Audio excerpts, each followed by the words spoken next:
Artigo 73, parágrafo 2º. Considera-se noturno, para os efeitos deste artigo, o trabalho executado entre 22 horas de um dia e as 5 horas do dia seguinte. Parágrafo 3º.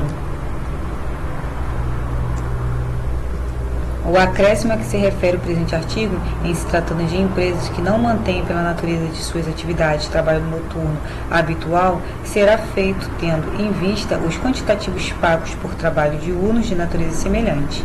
Em relação às empresas cujo trabalho noturno decorre de natureza de suas atividades, o aumento será calculado sobre o salário mínimo geral vigente na região, não sendo devido quando exceder desse limite, já acrescido da percentagem. Parágrafo 4º. Nos horários mistos, assim entendidos, os que abrangem períodos diurnos e noturnos, aplica-se às horas de trabalho noturno o disposto neste artigo e seus parágrafos. Parágrafo 5º. Às prorrogações do trabalho noturno aplica-se o disposto neste capítulo. Seção 5. Do quadro de horário. Artigo 74. O horário de trabalho será anotado em registro de empregados.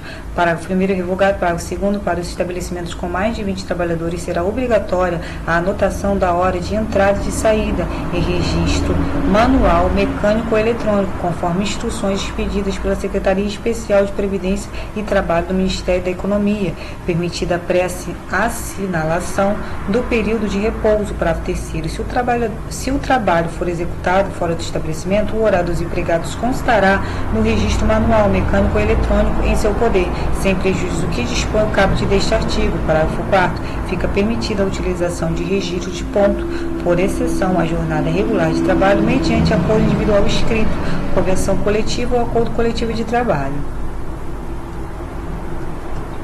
Seção 6. Das penalidades. Artigo 75. Os infratores dos dispositivos do presente capítulo incorrerão na multa de 50 a 5.000 cruzeiros, segundo a natureza da infração, sua extensão e a intenção de quem a praticou, aplicada em dobro no caso de reincidência e oposição à fiscalização ou desacato à autoridade. Parágrafo único. São competentes para impor penalidade do Distrito Federal a autoridade de primeira instância do Departamento Nacional do Trabalho e nos estados e no território do Acre, as autoridades regionais do Ministério do Trabalho, Indústria e Comércio. Capítulo 2A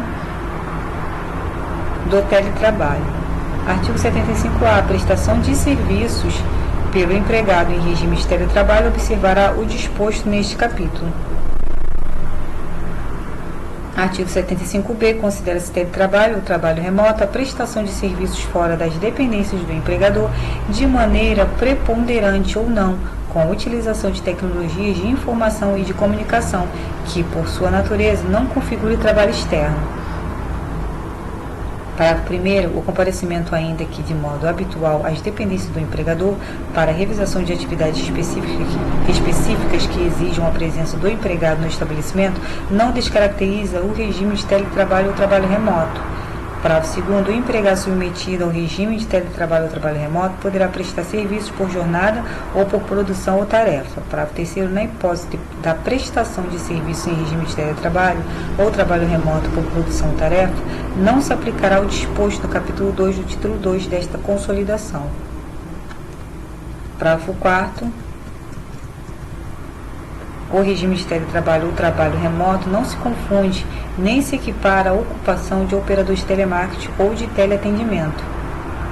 Parágrafo 5º. O tempo de uso de equipamento tecnológico e de infraestrutura necessária, bem como de softwares, de ferramentas digitais ou de aplicações de internet utilizados para o teletrabalho, fora da jornada de trabalho normal do empregado, não constitui tempo à disposição ou regime de prontidão ou de sobreaviso, exceto se houver previsão em acordo individual ou em acordo ou convenção coletiva de trabalho.